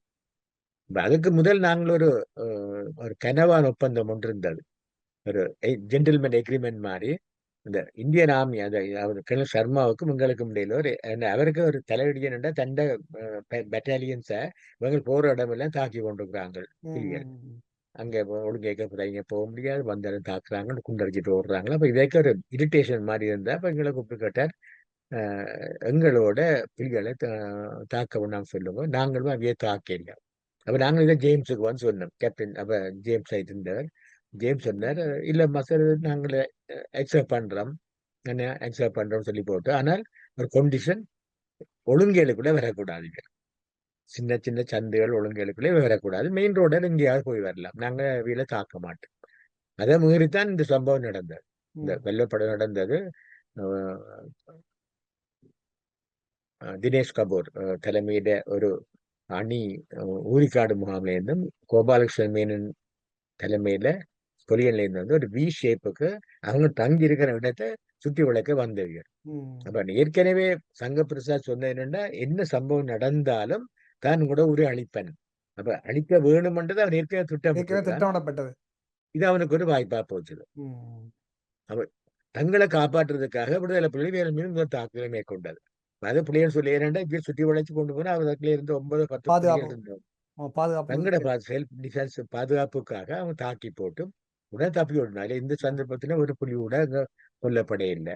அப்ப இதுக்கு பிறகுதான் இதுதான் இந்த மிகப்பெரிய ஒரு இதா இருந்தது, அந்த மற்ற கனவான் சார் இந்த ஒப்பந்தத்தை. மற்ற சார் இன்னொன்று இந்த வல்வ படுகொலைன்றது வந்து இப்போ கிட்டத்தட்ட அது நடந்த என்ன கவளிகரங்கள்ல எத்தனை வீடுகள் எரிக்கப்பட்டது, எத்தனை மீன்பிடித்த வள்ளங்கள் எரிக்கப்பட்டது, எத்தனை மக்கள் கொலை செய்யப்பட்டார்கள்ன்ற தரவுகள் வந்து எடுக்க முடியும். இப்போ எங்களுக்கு தெரியாமலே இன்று வரைக்கும் எத்தனை தனித்தனியாக இந்த வடக்கு கிழக்கு மாநிலங்கள் ஈழப் பிரதேசங்கள்ல எத்தனை படுகொலைகளையும் கற்பழிப்புகளையும் அவர் செய்திருக்கிறார்கள். எத்தனை நிறைய என்ன கற்பழிப்புகள் இப்ப வந்து எங்களோட பெண்கள் வெளியில சொல்லாம இருக்கிறோம் என்ன. சொல்லாம நான் அண்மையில ஒரு இன்டர்வியூல கொடுத்துட்டேன், அந்த பேசும்பொழுது கூட தமிழ பெண்களை பொறுத்தவரையிலே ஒரு சுய கட்டுப்பாடு ஒன்று இருக்குது. என்னென்னா தங்களுக்கு இந்த துன்பங்களை, இந்த இப்படியான பாதிப்புகளை வெளியே சொல்லாயிரும், அது ஒரு தார்மீக இது ஒன்று வேண்டாம். ஆனால் இந்த நிலையில இப்ப நான் அபிடேவிட்ஸ் எல்லாம் ப்ரிப்பேர் பண்ணி கொண்டு கேட்க, எங்களுக்கு தானாக முன் வந்த ஒரு பெண் இந்திரா தேவி என்ற ஒரு பொம்பளை பிள்ளை, அந்த அவருக்கு ஒரு 35-40 வயதான் இருக்கு நினைக்கிறேன். நல்ல ஒரு சிவல பிள்ளை, ஒரு ஒழுங்கா நல்ல ஒரு வடிவான பிள்ளை ஒன்றும் உடுப்பட்டியில. அவ அவ என்ன தெரியும் அவருக்கு. வந்த உடனே, சார் எனக்கு இப்படி ஒரு பாதிப்பு ஏற்பட்டதுன்னு சொன்னான். நான் அப்போ என்ன பாதிப்பு பிள்ளைன்னு கேட்டேன். நான் தனக்கு இப்படி ரேப்பிங் செய்தவங்க, பாலியல் வன்கொடுமை. அப்போ அவங்க சொன்னா, இப்ப நான் கேட்டேன், வேண்டாம் நான் அஃபிடேவிட்ஸ் எழுதி கொடுக்கணும் பிள்ளை, ஆனா இதை நீங்க அனுமதிப்புல தெரிய இல்லை, அது பிறகு உங்களோட பேர் எல்லாம் வெளியில வரும், பிரச்சனை இல்லையோன்னு கேட்டா அவ சொன்ன பதில் இந்த புறநானூற்று பண்ணி. அப்பதான் நான் ஞாபகப்படுத்தி பார்த்தேன், எனக்கு வர்ற ஒரு பாதிப்பை விட எதிர்காலத்துல எங்கட தமிழுள்ள பெண்களுக்கு இப்படிய சம்பவம் நடக்கக்கூடாது, நடக்கக்கூடாது. நடத்தின இந்திய ராணுவத்துக்கு எதிராக என்னால முடிஞ்ச அவ்வளவு நடவடிக்கை நான் எடுப்பேன், நான் ரெடியா இருக்கிறேன்னு சொல்லி போட்டு அந்த மனுஷன் எனக்கு சொன்ன என்னண்டு, அதுல 4 ஆயுதங்களை உடுப்பட்டி எங்க இருந்துட்டா வெள்ளத்துல இருந்து கிட்ட 1.5-2 கிலோமீட்டர் தள்ளி, 2.5 கிலோமீட்டர் இருக்கும் சொல்ற வீரபத்திர கோயில், அந்த வீட்டுக்கு போயிருக்கிறாங்க. இங்க நடந்த சம்பவம் இங்க போயிருக்கிறாங்களா அங்க. ம். அப்ப தன்னை 2 ஆமி கையை பிடிக்கும், 2 ஆமி காலை இழுத்து பிடிக்க, தன் மகனை இழுத்து ஒண்ணு போட்டான் மற்ற ஆமியோட. அப்புறம் மாறி மாறி ரேப் பண்ணியிருக்கிறாங்க அந்த புள்ளைய. ம். அப்ப அது சொன்னாரு, அவ்வளோதான் சொல்லி போட்டு பிறகு வீடியோ கிளிப்ஸ் ஆன் தந்தவை எங்களுக்கு. நாங்கள் ஒரு அரை மணித்தியாலும் ஒரு வீடியோ டாக்குமெண்ட் ஒன்று செய்த நான் நேரம் சம்பவம் நடந்தது. நான் தான் காயத்தோட பேசிக் கொண்டிருக்கிறேன். ம். கிட்டத்தட்ட ஒரு நாளைக்கு 250-300 கொப்பீஸ் அடிச்சவங்க, இந்தியாவில கொண்டேலாம் அடிச்சு போட்டு எல்லா எம்பசிக்கும், எல்லா நாட்டு இந்த இந்திய ராஜீவ் காந்தி எல்லாருக்குமே நாங்க கூட அனுப்புறது. அதாவது இந்த புத்தகம் வேற ஜோஸ் பெர்னாண்டஸ் என்னோட புத்தகம் அடிச்சு முடிச்ச கையோட அவர்தான் என்ன டெல்லிக்கு கூட்டிக் கொண்டு போனது என் வெஹிக்கிள்ல கொண்டு போய் அங்க உள்ள எல்லா மினிஸ்டர்ஸுக்கும், ஃபாரின் டிப்ளோமேட்ஸ், மற்ற ஃபாரின் என்ன வெளிநாட்டு ஊடகவியலாளருக்கு எல்லாம் புத்தகம் தான் கொண்டே கொடுத்தேன். என்னை கூட்டிக் கொண்டு தான் எல்லாம் கொடுத்து எல்லாம் கதைச்சவர். ராஜீவ்காந்தியை மட்டும் நேரா சந்திக்கல, நானும் சந்திக்க இயலாது. சந்திக்க முடியாம போச்சு. அவர் இந்திய குறிப்பிட இந்திய 87ஆம் ஆண்டு இந்த இலங்கை இந்திய ஒப்பந்தம் முடிந்தாகியோட ஈழத்தமிழர்கள் வந்து இப்ப சிங்கள இராணுவத்தால் பட்ட அவலங்கள்ல இந்த அவை நடந்த மோசமான செயல்கள் எல்லாம் தீர்ந்து எங்களுக்கு ஒரு விடிவு வரப்போவதென்று புலகாங்கிதம் அடைந்து இந்திய இராணுவம் வந்து ஈழத்திலே இறங்கும் பொழுது மலர் கொடுத்து வரவேற்று இந்திய இராணுவம் எப்படி ஈழத்தமிழர்களுக்கு இப்படியான பட்டு மோசமான செயல்களை மோசமான செய்தார்கள் என்பது வந்து செயல்கள். சரியான முறையில் ஆவணப்படுத்தப்பட்டு இருக்க வேண்டும். எல்லா பக்கங்களும் இவங்க எல்லாம் தேடி எங்கெங்கெல்லாம் ஒவ்வொரு இவர்கள் கொடுமைகள் செய்தார்கள், கொலைகள், கொள்ளைகள், கற்பழிப்புகள், இந்த அழிவுகள் செய்த அத்தனையும் வந்து ஆவணப்படுத்தப்பட்டிருக்கணும். இப்போ அரசு உங்களுடைய கருத்தை நீங்கள் பதிவு செய்யுங்க. ம். உண்மைதான். இப்ப அவர் ஆனந்தராஜா ஐயா அவர்கள் கூறும்போது கேட்டுக்கொண்டிருக்கும் போது இந்திய ராணுவம் செய்த கொடூரங்கள் என்பது இப்போது நீங்கள் பார்க்கலாம். இந்த காசாவில் இஸ்ரேலிய ராணுவம் எவ்வளவு கொடூரங்களை செய்து கொண்டிருக்கின்றதோ அதே போன்ற ஒரு கொடூரங்களைத்தான் நாங்களும் அனுபவித்திருக்கின்றோம். இது வல்வெட்டித்துறையில் இடம்பெற்றது 1989ஆம் ஆண்டு. 87ஆம் ஆண்டு அந்த போர் ஆரம்பித்த போது கூட உங்களுக்கு தெரியும், அவர்கள் உலகத்திலேயே என்னென்ன எதை போர்க்குற்றங்களாக பிரகடனப்படுத்தினார்களோ, எது போரில் போர் விதிகளில் மீறப்படக்கூடாது என்று கூறினார்களோ அவற்றை எல்லாவற்றையும் தான் இந்திய ராணுவம் முதலில் உடைத்தது. நீங்கள் பாருங்கள், இந்த அக்டோபர் 10ஆம் தேதி அவர்கள் சண்டையை ஆரம்பித்த போது முதலில் அவர்கள் குண்டு வைத்து தகர்த்தது வந்து ஊடகங்கள், பத்திரிகை நிறுவனங்களை முதலில் குண்டு வைத்தார்கள். அதன் பிற்பாடு அதாவது தமது தரப்பில் இழப்புகள் ஏற்பட்ட போதெல்லாம் அவர்கள் பழி தீர்த்துக் கொண்டது பொதுமக்களைத்தான். பொதுமக்கள் என்று அவர்களுக்கு வலுவாக தெரியும். வயதானவர்கள், குழந்தைகள், பெண்கள் என்று எல்லோருக்கும் தெரியும். விடுதலை புலிகள் யார் என்றும் தெரியும், எத்தனை பேர் என்றும் தெரியும். அவர்களின் வயது எல்லை, அவர்களின் போராளிகளின் வயது எல்லை, போராளிகள் எல்லாம் தெரியும். ஏனென்றால் அவர்கள் பயிற்சி கொடுத்தவர்கள். அவர்களிடம் புலனாய்வுத்துறை இருக்கின்றது. எத்தனை பேர் விடுதலை புலிகளில் போரிடும் தகுதி உள்ளவர்கள் இருக்கிறார்கள் என்பதும் தெரியும். எத்தனை தளபதிகள் இருக்கிறார்கள் என்றும் தெரியும். எல்லாம் துல்லியமாக தெரிந்து கொண்டு வந்த பிற்பாடும் தங்கள் இயலாமையை வந்து பொதுமக்கள் மீது காட்டியது. அது உலகத்தில் மிகப்பெரிய 4வது 5வது இராணுவம் என்று கூறினாலும் தங்கள் இயலாமையையும் தங்கள் போரிடும் தகமையின் இயலாத்தன்மையையும் பொதுமக்கள் மீது பஞ்சம் தீர்த்ததாகத்தான் இருக்கு. ஆனால் சில சந்தர்ப்பங்களை நீங்கள் பார்த்தீர்கள் என்று சொன்னால் அவர்கள் ஒரு பொழுதுபோக்குக்காக கூட படுகொலை செய்தார்கள். ஒரு ஒரு உயிரை கொல்லும் போது அல்ல ஒரு மனிதரை கொல்லும் போது அவரை தான் நம்பி எத்தனை குடும்ப உறுப்பினர்கள் இருக்கிறார்கள், எத்தனை பேர் இருக்கிறார்கள் என்ற ஒரு சிந்தனை கூட இல்லை. எங்களை, அதாவது நீங்கள் கூறினீர்கள் மலர் கொடுத்து வரவேற்றார்கள் என்று. அப்படி வரவேற்றவர் எங்களை ஒரு மனிதர்களாக கூட அவர்கள் பார்க்கவில்லை. உங்களுக்கு தெரியும், வைத்தியசாலை, யாழ் வைத்தியசாலை படுகொலையை நீங்கள் பார்க்கலாம். வைத்தியசாலை என்று தெரியும், அங்கு வைத்தியர்கள் இருக்கிறார்கள் என்று தெரியும், தாங்கள் சுடுவது வைத்தியர்களை தான் என்றும் தெரியும், நோயாளர்கள் தான் என்றும் தெரியும். அவ்வாறுதான் நவாலியில் கூட இப்ப எங்கட அதாவது சண்டை தொடங்கின காலத்தில் நவாலியில் இருந்து இடம்பெயர்ந்து மூளாய் பகுதிக்கு சென்றிருந்தோம். அப்போது எங்கட மாமா வந்து கிட்டத்தட்ட அப்பதான் வந்தவர், வெளிநாட்டிலிருந்து துபாயிலிருந்து அப்பதான் வந்தவர். அவருக்கு என்ன நடக்குதுன்றே தெரியாது. அவரும் இடம்பெயர்ந்து வந்திருந்தார். அந்த பொன்னால பாலத்துல மீன் வாங்கத்தான் போய் நின்றது. அப்பதான் இவங்கள் வந்து முதலில் விடுதலை புலிகள பலத்தை சரியாக குறைத்துத்தான் மதிப்பிட்டவர். தங்களால் இயலாதென்ற போது MI-24 உலங்கு வானூர்திகளை இந்தியாவிலிருந்து கொண்டு வந்தார்கள். காரநகர் பகுதியால் தான் வந்தது. ஆனால் வரும்போது அங்கு யாரும் இல்லை, பொதுமக்கள் தான் நிற்கிறார்கள் என்பதும் தெரியும். சும்மா 2 குண்டுகளை கலட்டி போட்டு விட்டு சென்று விட்டார்கள். 5 பேர் கொல்லப்பட்டார்கள், பெருமளவானார்கள் காயம். மூளாய் வைத்தியசாலையில் மருந்துகள் இல்லை, ஒன்றுமில்லை. எங்களை சின்னம்மா ஒரு ஆளுக்கு அது செல் விழுந்தது. அவ வீடு பார்க்க போற இடத்துல சும்மா கண்ட வேடத்தான் செல் அடிப்பது அவங்க. அப்ப அனஸ்தீசியாவும் இல்லை, அதாவது விரைப்பூசி போடுவதற்கு மருந்து இல்லை. 4 பேர் அமர்த்தி பிடிக்க அந்த பால் பிளேட்டை ஸ்டெரலைஸ் பண்ணினது என்னென்றால் நெருப்பில் காட்டித்தான் அந்த காலை அறுத்தெடுத்தது.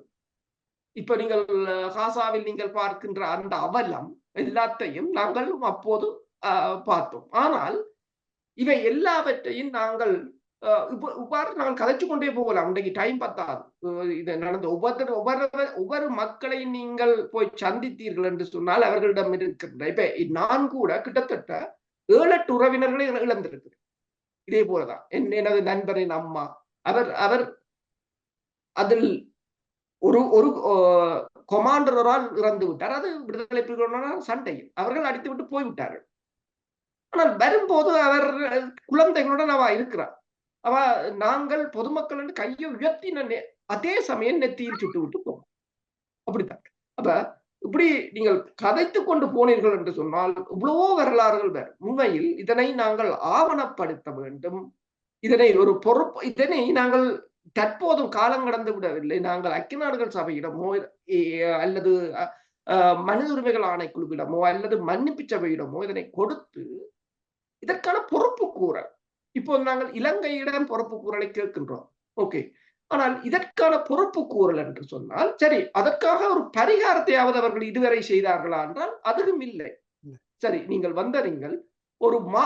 ஒரு மாகாண சபையை கூட நீங்கள் நிறுவினீர்கள், அதை கூட நிறுவ முற்படவில்லை. இன்று பொருளாதார தடை என்று கூறி பொருளாதார சிக்கலில் இலங்கை தவித்த போது இந்தியா உதவி செய்தது, தமிழ்நாடு உதவி செய்தது. அந்த தமிழ்நாட்டு உதவியை கூட நாங்கள் ஒரு கம்யூனிட்டிக்கு செய்யவில்லை, நாங்கள் இலங்கைக்கு செய்தோம் என்றுதான் கூறுவேன். ஒரு தமிழ் மக்களை இன்னும் நீங்கள் ஒரு மனுஷராக கூட இன்று வரையிலும் கூட இவ்வளவு படுகொலைகளையும் செய்து இவ்வளவு அநியாயத்தையும் செய்து அதற்கு பொறுப்பு கூறவும் இல்லை, அதற்கான பரிகாரத்தை தரவும் இல்லை.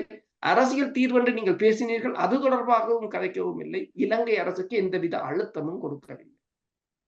அப்ப எங்களுக்கு எதுவுமே செய்யாத உங்களை குற்றம் செய்தவர்களை நாங்கள் ஏன் மன்னிக்க வேண்டும்?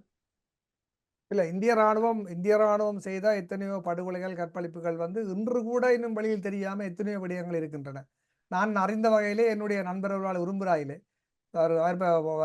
பெரியவர் ஆள், அவர் ஒரு சம்பவத்தை சொன்னார். இந்த வீடாக சோதனை செய்யும் பொழுது வந்த இந்திய ராணுவம் தங்களுடைய சின்னம்மா 8 மாத கர்ப்பிணியா இருந்தவர்களே சுட்டுக் கொண்டார்கள். அப்ப இதேன் வெளியில் கொண்டு வரவில்லை என்று கேட்டால் தங்களை அச்சுறுத்தினார்கள், தங்களால் வெளியில் சொல்ல முடியவில்லை. இப்படி எத்தனை சம்பவங்கள் வெளியில் தெரியாம நடந்திருக்கும் யோசிச்சு பாருங்க. நவாலியில் கூட எத்தனையோ சம்பவங்கள் இடம்பெற்றது, மானிப்பாயில் எத்தனையோ சம்பவங்கள், பல சம்பவங்களை அவர்கள் வெளியில் கூறுவதில்லை. என்னென்று சொன்னால் அது உங்களுக்கு தெரியும், எங்கட தமிழ் மக்களுடைய கலாச்சாரத்தின் ஒரு பிரச்சனை ஒன்று இருக்கின்றது. அதாவது சில இடங்களில் சும்மா அவர்கள் குற்றம் சாட்டிவிட்டு தமது முகாமுக்கு கொண்டு பொம்பளை பிள்ளையை நீங்கள் பின்னேரம் உறக்கி விட்டு போக வேண்டும், விடிய கூட்டிக் கொண்டு போவோம். அதை சொல்ல தேவையில்லை. இதெல்லாம் நடந்தது. இது எல்லாத்தையும் அவங்க செய்தாங்க. என்ன அநியாயத்தை செய்ய முடியுமோ அத்தனையையும் மிருகத்தனமாகத்தான் எங்களை ஹேண்டில் பண்ணது. முழுக்க மிருகத்தனம். அது மட்டுமா, அதற்கு பிறகு ஒட்டுக்குழுக்களை கட்டியமைத்து டிஎன்ஏ என்ற தமிழ் தேசிய ராணுவம் ஒன்றை கட்டியமைத்து அதன் மூலம் தமிழ் இளைஞர்களை பிடித்து எங்களுக்குள் மோதவிட்டு சகோதரத்துவ மோதலை உருவாக்கி என்று சொல்லி இந்திய ராணுவம் செய்த படுகொலைகளும் அநியாயங்களும் ஏராளம். ஆனால் அவ்வளவத்தையும் நாங்கள் இழந்த பிற்பாடு கூட அதற்கு பொறுப்பு கூறவும் இல்லை, அதற்கான நீதியை பெற்றுத்தரவும் இந்தியாவோ இந்திய அரசோ அல்லது இந்திய அரசியல்வாதிகளோ இதுவரையில் காத்திரமான நடவடிக்கைகளை எடுக்கவும் இல்லை. சரி, ஒரு பாதிக்கப்பட்ட இனத்துக்கான தீர்வை கொடுப்பதற்கு அல்லது அவர்களுக்கு ஒரு சுபிட்சமான வாழ்க்கையை கொடுப்பதற்கு ஏதாவது செய்வார்கள் என்றா இல்லை. இன்றும் நீங்கள் பாருங்கள், ஒரு போரினால் பாதிக்கப்பட்ட இனத்தின் கடல் வளத்தை கூட அள்ளிக்கொண்டு செல்கிறார்கள். இன்று கடல் வளத்தை அதாவது 360 மில்லியன் ரூபாய்கள் ஒரு நாள் அந்த வடபகுதி கடலில் மட்டும் அவர்கள் அள்ளிக்கொண்டு செல்கிறார். அதற்கு கூட யாரும் இல்லை. அதாவது இந்த 83ஆம் ஆண்டிலிருந்து இந்த போரை அவர்கள் தங்கள் பொருளாதார வளர்ச்சிக்கு பயன்படுத்தினார்கள். இந்த போரை தூண்டி போரின் போது தமிழ் மக்கள் கடலுக்கு செல்ல முடியாது என்ற போது அந்த வளத்தை அவர்கள் தான் அனுபவித்தார்கள். ஆனால் போர் முடிந்த பிற்பாடும் அதனை கொடுப்பதற்கு அவர்களுக்கு விருப்பம் இல்லை. இன்னைக்கு பாருங்க, இன்னைக்கு உதாரணத்துக்கு சொல்றேன். இந்த பிரிட்டிஷ் காலத்திலே, பிரிட்டிஷ் காலனி காலத்திலே பிரிட்டிஷ்காரர் இந்தியாவிலே சுரண்டி கொண்டு போன இவ்வளவு பெறுமதியான எங்களுடைய சொத்துகள் எல்லாம் எல்லாம் இன்றைக்கு திருப்பி தரணும் என்று இந்தியா கதைக்குது. அதே மாதிரி இந்த ஜலியன் வாலாபாக் படுகொலைகள் இருக்குதானே, அதில் கொல்லப்பட்ட மக்களை வந்து அதுக்கு ஒரு நினைவு சின்னத்தை உருவாக்கி இன்று அதை இன்று ஒரு பேசப்பொருளாக வச்சிருக்கின்றார்கள். ஆனால் ஈழத்திலே அவர்கள் செய்த படுகொலைகளையும் ஈழத்திலே அவர்கள் கடலிலே செய்கின்ற சுரண்டல்களையும் மறைப்பதற்கு எத்தனையோ வேலைகளை செய்து கொண்டிருக்கின்றார்கள் இன்று வரை. உண்மைதான். ஆனால் அதே போல யார் இப்போது பிரித்தானியாவிடம் இருந்து தங்கள் நிதியை கேட்கிறார்கள், தங்கள் செல்வத்தை கேட்கிறார்கள் இந்தியர். அதே போல ஆப்பிரிக்க நாடுகளும், ஆப்பிரிக்கா அண்மையை கூட ஒன்றை படித்தேன். ஆப்பிரிக்காவின் ஒரு மன்னரின் தொல்லியல் ஒரு சான்று, ஒரு முடி, அது தங்கத்தால் செய்யப்பட்டது. அதை பிரித்தானியா கொண்டு வந்து வைத்திருக்கிறார் என்று சொல்லி இப்போ அவர்கள் அதை கேட்டு, ஆனால் இவர்கள் அதை கொடுக்கவில்லை, ஆனால் வாடகைக்கு தருகிறோம் என்ற அளவுக்கு கொடுத்திருக்க. அதாவது கிட்டத்தட்ட 100 ஆண்டுகளுக்கு மேற்பட்ட 100-200 ஆண்டுகளுக்கு மேற்பட்டதை இப்போது கேட்கிறார்கள். நாங்களும் கேட்கலாம். எங்களுக்கு 35 ஆண்டுகள் கடந்திருக்கின்றன. அதை நாங்கள் தான் செய்ய வேண்டும். இப்ப நீங்கள் பார்த்தீங்கன்னு சொன்னால் இந்தியாவில் இடம்பெற்ற படுகொலைக்கு பழி வாங்குவதற்காக அங்கிருந்து வந்து பிரித்தானியாவில் வைத்து பிரித்தானியா படை அதிகாரியை சுட்டுக் கொண்ட வரலாறும் இருக்கின்றது. அதை யார் நீங்கள் செய்தீர்கள். ஆனால் தமிழ் மக்களுக்கு நீங்கள் செய்ததற்கு நாங்கள் அதனை மறந்துவிட்டு உங்களுடன் கலைக்க வேண்டும், அல்லது நீங்கள் தொடர்ந்து செய்கின்ற அநியாயத்தை நாங்கள் பொறுத்து கொள்ள வேண்டும் என்று எதிர்பார்ப்பது. 2021 வந்து ஒரு சீக்கியரால் மகாராணியை கொலை செய்யறதுக்கான திட்டமிட்டதுன்னு சொல்லி அரெஸ்ட் பண்ணப்பட்டார், கைது செய்யப்பட்டார் ஐக்கிய ராஜ்யத்திலே. அது கூட அந்த பழைய சம்பவங்களினுடைய ஞாபகமாக தான் அந்த கொலைகளுக்கு முயற்சி செய்தார்களா? உண்மைதான் என்று சொன்னால் அவர்களை பொறுத்தவரையில், அதாவது ஆஸ்ட்ரே என்றவரை படுகொலை செய்ததை கூட அவர்கள் ஒரு தங்களின் தேசிய வீரர் என்ற பட்டியலில் தான் அவரை சேர்த்திருந்தார், படுகொலை செய்தவரை. ஆனால் அதே பிரித்தானியாவை பொறுத்தவரையில் இந்தியாவுக்கு அது ஒரு அந்நிய நாடு. இந்தியாவை பொறுத்தவரையிலும் எங்களுக்கு அது ஒரு வெளிநாடு. அது இந்திய தொப்புள்கொடி உறவு என்று நாங்கள் சொன்னாலும் அது ஒரு ரிலேஷன்ஷிப்பே தவிர நாங்கள் வேறு இனம், நாங்கள் திறமை உள்ள ஒரு இனம், அவர்கள் இன்னொரு நாடு. விடுதலை புலிகளும் அதைத்தான் பார்ப்பேன், இந்தியாவுடன் நாங்கள் நட்பாக இருக்கிறோம், ஆனால் நீங்கள் ஒரு வேறொரு நாடு, நாங்கள் இன்னொரு நாடு. அப்ப எங்கள் பிரச்சனைக்கு நீங்கள் வரும்போது எங்கள் இறமையை மதித்து நீங்கள் வர வேண்டுமே தவிர, நீங்கள் நட்புறவா சரி தொப்புள் கொடி உறவு என்றால் நீங்கள் தொப்புள் கொடி உறவுன்றதுக்கு என்னத்தை செய்தீர்கள் இதுவரை காலம்? எதுக்குமே செய்யவில்லை. இப்ப நீங்கள் கூறியது போல உண்மையில் இந்த இது தொடர்பான இப்ப ஆனந்தராஜா அவர்கள் கலைக்கும் போது கூறியிருந்தார், எங்களில் எத்தனையோ படுகொலைகள் தொடர்பான ஆவணங்கள் வந்து மிக குறைவாக இருக்கின்றன. நாங்கள் அது தொடர்பாக எங்களை தமிழ் சமூகத்தில் எத்தனையோ எழுத்தாளர்கள் இருக்கிறார்கள், எத்தனையோ பேர் நிதி வளம் உள்ளவர்கள் இருக்கிறார்கள். அவர்கள் இதற்கான நிதி உதவிகளை உண்மையில் ஒரு ஆவணத்த புத்தகங்களை எழுதி அதனை கொண்டு வந்து பெறுவதற்கு எங்களுக்கு மனித வளம் தேவை, நிதி வளம் தேவை. அது வந்து முக்கியமானது. இப்ப நீங்க பாத்தீங்கன்னா வியட்நாம் போராக இருக்கலாம், நாங்கள் இதற்கு முதல் கலைத்துக் கொண்டிருந்தோம், வியட்நாம் போராக இருக்கலாம், பலஸ்தீன போராக இருக்கலாம், எத்தனையோ ஆவணங்கள் வெளிவந்திருக்கின்றன. அதுதான் இந்த நாடுகளின் உண்மை தன்மையை அல்லது போலியான தன்மையை தோலிட்டு காட்டிக் கொண்டிருக்கிறார். இவ்வாறான நிகழ்வை இப்ப நாங்கள் இதில் கதைக்க வந்ததும் என்னன்னு சொன்னால், நாங்கள் எதிர்வரும் காலத்தில் கூட எமது அடுத்த சந்ததியினருக்கு கூட ஒரு தவறான வரலாற்றை இவர்கள் பூத்தி விடுவார்கள். உண்மையில் என்னென்று சொன்னால், இப்ப பாருங்கள், மகாவம்சத்தை பொறுத்தவரையில் அது ஒரு புனைகதை என்றுதான் நாங்கள் சொல்கிறோம். ஆனால் அவங்கள் அதை எழுதி இப்போது யுனெஸ்கோ வரையும் கொண்டு சென்று விட்டார்கள். காலத்துக்கு காலம் அதை வந்து புதுப்பித்துக் கொண்டே இருக்கின்றார்கள். வரலாற்றை எழுதுவது இப்ப பல பிள்ளைகள் எல்லாம் இந்த போராட்ட காலத்தில் பிறக்கவே இல்லை, இப்போ அது தெரியாது. அதை நாங்கள் கொண்டு வருவதன் மூலம் தான் அவர்கள் இந்த வரலாறுகளை அறியலாம். வரலாறுகளை அறியும் போதுதான் உண்மையில் இப்போது அவர்கள் யோசிக்கலாம், இந்தியா நட்பு நாடு, தொப்புள் கொடி உறவன். ஆனால் அந்த நட்பு நாடு பிரச்சனை இல்லை, நாங்கள் 1000 நாட்டுடன் நட்பாக இருக்கலாம், இந்த நாட்டை நாங்கள் பகைக்க தேவையில்லை. ஆனால் இந்த நாடுகளின் கொள்கைகள் எவ்வாறு இருக்கும், இந்த நாடுகள் எங்களுக்காக வரும்போது அவர்கள் எந்த கொள்கையை பயன்படுத்துவார்கள், எங்கு நிற்பார்கள் என்பது அறிய வேண்டும் அந்த இளம் தலைமுறையினர். அல்லது அவர்களும் இவர்களின் ஏமாற்றுத்தனத்துக்குள் சிக்கிவிடக்கூடியது. அதுக்கு பொறைக்குள் அவ்வாறு விழுந்து சிக்காமல் இருப்பதற்குரிய ஏது நிலை என்று சொன்னால் நாங்கள் சரியான வரலாற்றை அவர்களிடம் கொண்டு செல்ல வேண்டும். இப்ப இந்த புத்தகம் எழுதியது உண்மையில் அப்போது விடுதலை புலிகளின் உண்மையில் இந்த புத்தகத்தை எழுதுவதற்கு எவ்வளவு அனுசரணை வழங்கியது. நீங்க பாருங்கள், அந்த நேரத்தில் அவ்வளவு பிரச்சனைகளுக்கு மத்தியில் வள்ளத்தை அனுப்பி இவரை இந்தியாவுக்கு கொண்டு வந்ததை எழுத வைத்தது என்னென்றால் அது ஒரு 1000 தாக்குதல்களை விட அந்த ஒரு புத்தகம் உங்கள் விடுதலை போருக்கு மிக முக்கியமானது. இப்ப பிடல் காஸ்ட்ரோ அவர்கள் சொல்லுவார்கள், 1000 மேடை பேச்சை விட ஒரு கெரில்லா தாக்குதல் சிறந்த பிரச்சாரம். ஒரு தாக்குதல் வந்துட்டா எல்லா ஊடகமும் போடுவாங்க சித்துட்டா.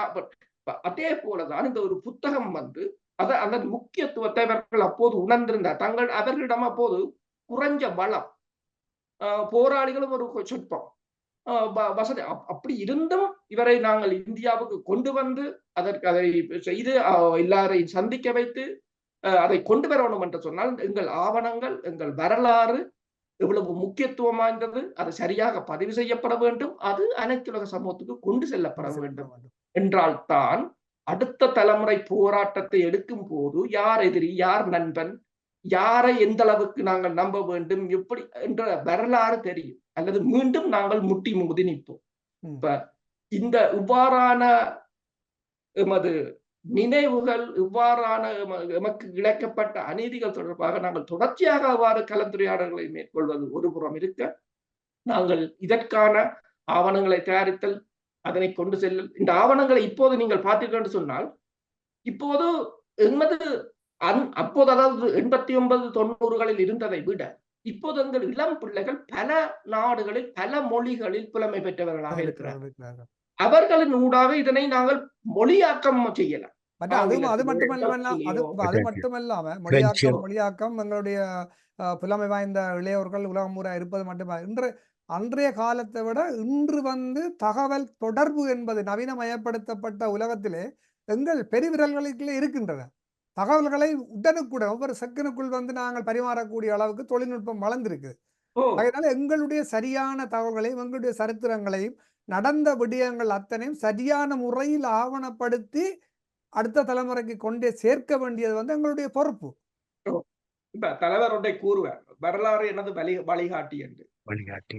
வழிகாட்டி என்றால் அந்த வரலாறு சரியாக இருந்தால் தான் உங்களை சரியாக வழிகாட்டும். அப்ப அந்த வரலாறு சரியாக எழுதப்படுவதற்கு அந்த அனுபவம் உள்ளவர்கள் தான் தேவை. அந்த போருக்குள் வந்தவர்கள், அதில் நின்றவர்கள். ஏனென்றால் இப்ப நாங்கள் பலரை இழந்து கொண்டிருக்கிறோம். காலம் போக போக பல சாட்சிகள் இல்லை. அப்ப ஒவ்வொரு சாட்சிகளும் இழக்கப்படும் போது நாங்கள் எங்கள் தகவல்களையும் இழந்து விடுவோம். அதை ஆவணப்படுத்த நாங்கள் பின்னிக்கின்ற அதே காலத்தில் எங்கள் ஆவணங்களும் எங்கள் வரலாறுகளும் தொலைந்து போய் கொண்டிருக்கின்றன. அதுதான் இப்ப முந்தைய காலம் மாதிரி இது கல்வெட்டில் இருக்கவில்லை, காலங்காலமாக அழியாமல் இருப்பது உங்கள் மூளைக்குள் தான் இருக்கின்றது. இல்லை என்றால் ஒரு பேப்பரில் இருக்கு. அந்த பேப்பர் ஆவணமாக பட்சத்தில் அந்த பேப்பர் காணாம போகலாம், அல்லது எங்களுடன் சேர்ந்து எங்கள் மூளையும் அழிந்து போகலாம். அப்ப அதற்குத்தானோ தெரியாத அந்த காலத்துல கல்வெட்டில் எழுதி வைத்தார்கள். ஏனென்றால் அது ஏதாவது ஆண்டுகள் இருக்கும் என்று சொல்லி. அப்ப இவ்வாறான இந்த வல்வை படுகொலையை பொறுத்தவரையில் உண்மையில் இலங்கையில் இடம்பெற்ற படுகொலைகளில் மிக மிக முக்கியமானது இந்தியாவின் ஒரு உண்மையான முகத்தை காட்டியது. இந்தியா உண்மையான முகம் என்று சொல்வதை விட கோர முகத்தை காட்டியது. உண்மையான ஜனநாயக நாடு என்றுதான் அவர்கள் கூறுகிறார்கள். அது அனைத்துலக சமூகம் அவர்களை ஜனநாயக நாடு என்று கூறுவது அவர்களின் சந்தை வாய்ப்புக்காக. உண்மையில் காந்தியைத்தான் அவர்கள் ரூபாய் நோட்டில் வைத்திருக்கிறார்கள். காந்தியைத்தான் தமது தேசபிதாவாகவும் கூறுகிறார்கள். அந்த காந்தியை சுட்டுக் கொண்டதும் அவர்கள் தான். இன்றைய ஆய்வுகளின்படி உலகிலே பெண்களுக்கு ஆபத்தான நாடும் இந்தியா என்றுதான் கணக்கெடுப்பிலே சொல்லப்படுகின்றது. உண்மைதான். பெண் தனியாக இரவிலே வெளியே போக முடியாத அளவுக்கு சொன்னா இதே ஜனநாயக நாட்டில தான் இது நடக்கிறது. நாங்கள் இதுகளை பேசும் போதுதான் அவர்களுக்கு ஒரு அழுத்தம் வரும். அப்ப அவர்கள் இதை நாங்கள் பேசும்போதுதான் அவர்களுக்கும் ஒரு அழுத்தம் வரும். எங்களை ஏதாவது ஒரு விதத்தில் எங்களை மதிக்க வேண்டும், அல்லது எங்கள் இறமையை மதிக்க வேண்டும் என்ற ஒரு அழுத்தமும் வரும். அதற்காகத்தான் பல நாடுகளை பலஸ்தீனத்தை பொறுத்தவரையில் நீங்கள் பாருங்கள், அங்கு இந்த அல் ஜசீரான்ற ஒரு ஊடகம் தான் அந்த அந்த மக்கள் அவலத்தை இவ்வளவு தூரம் கொண்டு வந்ததும் அந்த ஊடகம். அது கிட்டத்தட்ட எத்தனையோ 100க்கும் மேற்பட்ட ஊடகவியலாளர்களை இழந்திருக்கிறது. இதுவரையில் கொல்லப்பட்டிருக்கிறாங்க. 165க்கும் மேற்பட்ட ஊடகவியலாளர்கள் இந்த 300 நாள் போரில் கொல்லப்பட்டிருக்கிறார்கள். ஆனாலும் அந்த ஊடகவியலாளர்கள் முக்கியமானது என்று சொன்னால் இந்த நிகழ்வுகளை வெளியில் கொண்டு வருவது. இப்ப இவர் கதைக்கும் போது கூறியார் என்று, அதாவது இந்த ராணுவம் அந்த படுகொலையை மேற்கொண்ட போது இந்த ஊடகவியலாளர்களின் உள்ளுக்கும் அனுமதிக்கவில்லை, யாரும் வெளியில் போகவும் அனுமதிக்கவில்லை என்றால் அவ்வளவுக்கு அவர்கள் திட்டம் போட்டுத்தான் செய்தார்கள் ஒரு படுகொலையை. இப்ப ஈழத்தமிழர்களை உண்மையாக அவர்கள் காக்க வரவில்லை என்பது தெளிவானது ஒன்று. ஏனென்று சொன்னால் அந்த அக்டோபர் 10ஆம் தேதி போர் ஆரம்பித்த போது கூட அவர்கள் தெளிவாக செய்தார்கள். முதலில் ஊடகங்களை தகர்த்தார்கள், வெவ்வேறு இடங்களில் எவ்வாறு முகாம்களை போட்டு எவ்வாறு ஒரே அடியாக அதனை கைப்பற்றலாம் என்று திட்டம் போட்டார்கள். அதாவது திட்டம் போட்டுத்தான் அவர்கள் வந்தார்கள். ஆனாலும் அந்த தமிழ் மக்கள் அந்த போராட்டம் வந்து அந்த இந்தியாவுக்கு எதிரான அந்த போராட்டம் வந்து எமது உரிமையை, அதாவது விடுதலை புலிகளை பொறுத்தவரையில் தங்கள் உரிமையை, தங்கள் இழந்த தேசத்தை மீட்பதற்கான அந்த போர், அதில் எந்த இராணுவத்தையும் எதிர்ப்பதற்கு துணிந்து நின்றதுதான் அந்த வெற்றிக்கான காரணமும். இதுல முக்கியமா இன்னொன்று சொன்னா, அந்த திரு அனந்தராஜா ஐயா போன்ற வாழும் சாட்சியாக இருக்கின்ற இன்னும் எத்தனை பேர் இருப்பார்கள், மறைந்திருக்கின்றார்கள். அவர்கள் முன்வைந்து தாங்கள் கண்ட அனுபவங்களை வந்து பதிய வேண்டும். ஒரு புத்தகங்களாகவோ ஒரு காணொளிகளாகவோ அல்லது அடுத்த தலைமுறைக்கு கொண்டு போகக்கூடிய வகையில் அழியாத பதிவுகளாக இதை முன்னுக்கு கொண்டு வர வேண்டிய ஒரு தேவை இன்றைக்கு இருக்குது. நாங்கள் இன்றைக்கு பல பேரை இழந்து, நீங்க சொன்ன மாதிரி பல பேரை இழந்து கொண்டு வாரோம். அப்ப அந்த இழப்புகளுக்கு முதல் வந்து இவைகள் எல்லாம் சரியான கொண்டு வரப்பட வேண்டும். மற்றது இதுவரை காலம் வந்து இந்த இந்திய இராணுவம் செய்த கபலீகரங்களை வந்து நாங்கள் ஒரு ஐநா சபைக்கோ, நீங்கள் சொன்னது போல சொன்னது போல ஐநா சபைக்கோ அல்லது சர்வதேச நீதிமன்றங்களுக்கோ அல்லது ஒரு அம்னஸ்டிக்கோ கொண்டு போகாத வந்து எங்களுடைய தவறு. இவைகளையெல்லாம் யோசித்து நாங்கள் என்ன செய்ய வேண்டும் என்பதை ஒட்டுமொத்த ஈழத் தமிழர்களும் நாங்கள் எங்களுடைய இருப்பையும் எங்களுடைய வாழ்வையும் எங்களுடைய கலை பண்பாடு கலாச்சாரம், எங்கள் பூர்வீக நிலம், எங்களுடைய கடல், இவற்றை நாங்கள் பாதுகாத்து எங்களிடத்திலே நாங்கள் அரசியல் அபிலாசைகளுடன் தலை நிமிர்ந்து வாழ வேண்டுமாக இருந்தால் எங்களை நாங்கள் தான் காப்பாற்றிக் கொள்ள வேண்டும் என்று கூறிக்கொண்டு இந்த நேர்காணலிலே மிக காட்டமாகவும் நடந்த உண்மைகளையும் மக்களுக்கு வெளிக்கொண்டு வந்த உங்கள் இருவருக்கும் உயிரோடை தமிழ் வானொலி சார்பாக எனது தமிழ் நன்றிகளை தெரிவித்துக் கொள்கின்றேன். நன்றி, வணக்கம்.